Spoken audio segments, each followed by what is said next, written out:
السلام علیکم ورحمۃ اللہ وبرکاتہ۔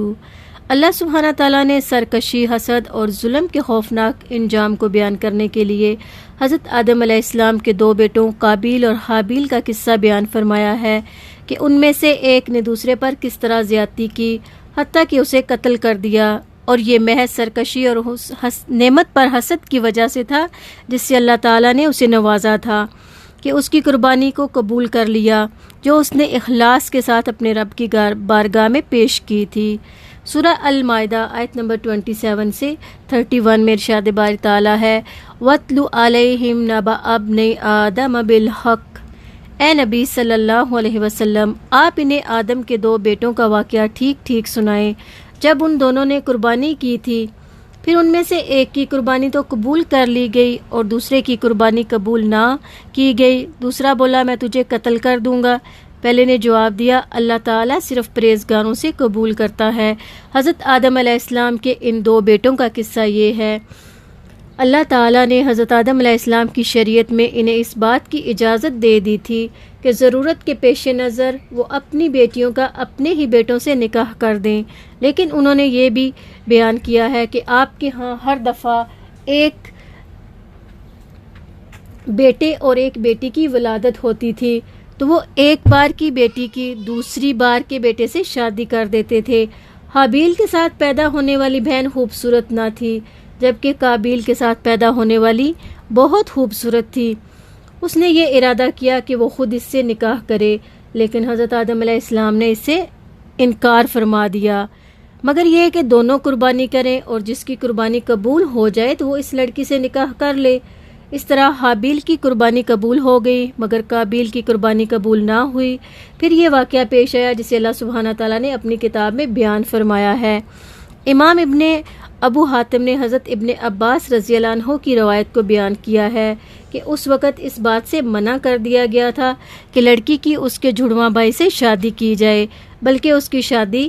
دیگر بھائیوں میں سے کسی کے ساتھ کی جاتی تھی اور ہر دفعہ ایک لڑکا اور ایک لڑکی پیدا ہوتے تھے۔ اسی طرح معاملہ رہا کئی مرتبہ کہ ایک مرتبہ ایک لڑکے کے ساتھ پیدا ہونے والی لڑکی خوبصورت نہ تھی اور دوسرے کے ساتھ پیدا ہونے والی لڑکی بہت خوبصورت تھی، تو جو لڑکی خوبصورت نہ تھی اس کے بھائی نے کہا، تو اپنی بہن میرے نکاح میں دے دے اور میں اپنی بہن تیرے نکاح میں دیتا ہوں، مگر اس نے انکار کرتے ہوئے کہا کہ نہیں، میں اپنی بہن سے شادی کرنے کا زیادہ حقدار ہوں، اور اس کے لیے دونوں نے قربانی بھی کی۔ ان میں سے ایک بھائی مویشی پالتا تھا اور دوسرا کھیتی باڑی کرتا تھا،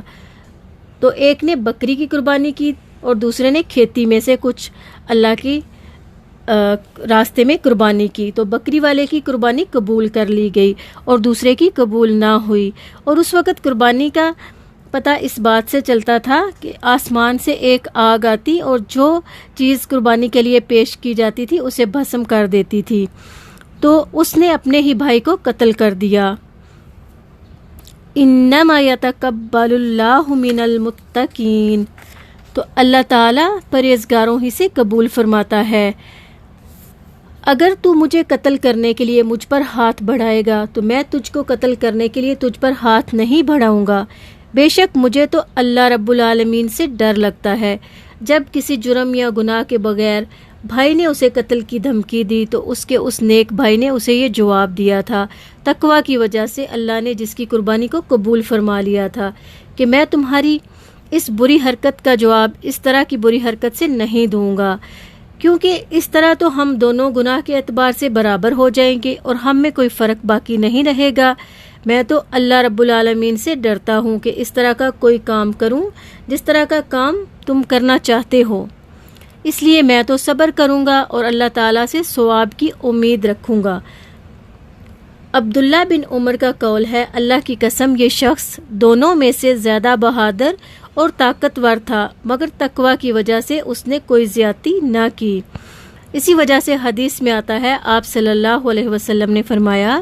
جب دو مسلمان اپنی تلواروں کے ساتھ ایک دوسروں کا مقابلہ کرتے ہیں تو قاتل و مقتول دونوں جہنم رسید ہوں گے۔ تو میں نے کہا، اے اللہ کے رسول، یہ تو قاتل ہے مگر مقتول کا کیا قصور ہے؟ کہ وہ بھی جہنم میں جائے گا؟ فرمایا اس لیے کہ وہ بھی اپنے ساتھی کو قتل کرنے پر حریص تھا۔ امام احمد رحمہ اللہ نے روایت کیا ہے کہ حضرت سعد بن ابو وقاص رضی اللہ عنہ نے حضرت عثمان رضی اللہ عنہ کے دور میں فتنہ کے موقع پر کہا تھا کہ میں اس بات کی شہادت دیتا ہوں کہ آپ صلی اللہ علیہ وسلم نے فرمایا تھا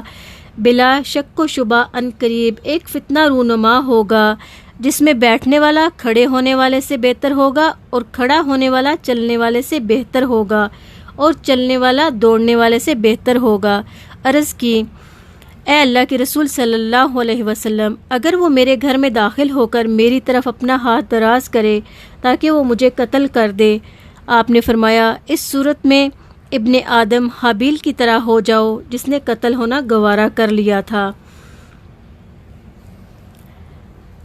پھر ارشاد باری تعالیٰ ہے میں چاہتا ہوں کہ تو میرا اور اپنا گناہ اپنے سر لے لے اور دوزکیوں میں شامل ہو جائے، ظالموں کا یہی بدلہ ہے۔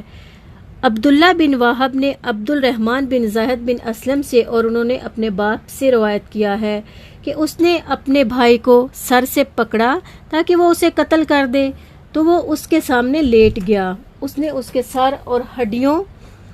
پر مارنا شروع کر دیا، لیکن اسے یہ معلوم نہیں تھا کہ اسے قتل کس طرح کرے۔ ابلیس آیا اور اس نے پوچھا کیا تو اسے قتل کرنا چاہتا ہے؟ اس نے کہا ہاں۔ تو ابلیس نے کہا یہ پتھر لو اور اس کے سر پہ دے مارو۔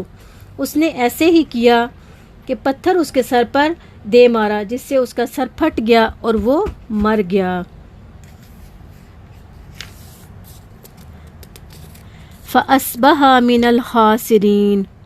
تو وہ خسارہ اٹھانے والوں میں سے ہو گیا، یعنی دنیا و آخرت میں خسارہ اٹھانے والوں میں سے، اور اس سے بڑھ کر اور کوئی خسارہ ہو بھی کیا سکتا ہے۔ امام احمد نے حضرت عبداللہ بن مسعود رضی اللہ عنہ کی روایت کو بیان کیا ہے، آپ صلی اللہ علیہ وسلم نے فرمایا جب بھی کسی انسان کو ظلم سے قتل کیا جائے گا تو وہ آدم کے اس پہلے بیٹے کے ذمے بھی اس کے خون کا حصہ ہوگا، کیونکہ وہ سب سے پہلا شخص تھا جس نے قتل کو ایجاد کیا۔ امام ابن جریر نے حضرت عبداللہ بن عمر کی روایت کو بیان کیا ہے، وہ فرماتے ہیں تمام انسانوں میں سے سب سے زیادہ بدبخت آدم علیہ السلام کا وہ بیٹا ہے جس نے اپنے بھائی کو قتل کر دیا۔ اس وقت سے لے کر قیامت تک زمین پر جس قدر بھی خون بہایا جائے گا اسے اس کا گناہ ملے گا، کیونکہ یہ سب سے پہلا شخص تھا جس نے قتل کو ایجاد کیا تھا۔ پھر اللہ تعالیٰ نے ایک کوے کو بھیجا جو زمین کھریدنے لگا تاکہ اسے دکھائے کہ اپنے بھائی کی لاش کو کیسے چھپائے۔ وہ کہنے لگا افسوس، میں اس کوے جیسا ہونے سے عاجز رہا کہ اپنے بھائی کی لاش چھپا دیتا، پھر وہ پچھتانے والوں میں سے ہو گیا۔ حدیث میں ہے آپ صلی اللہ علیہ وسلم نے فرمایا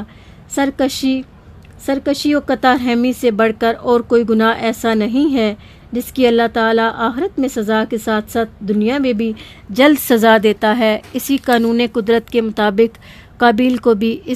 اپنے اس گناہ کی سزا ملی۔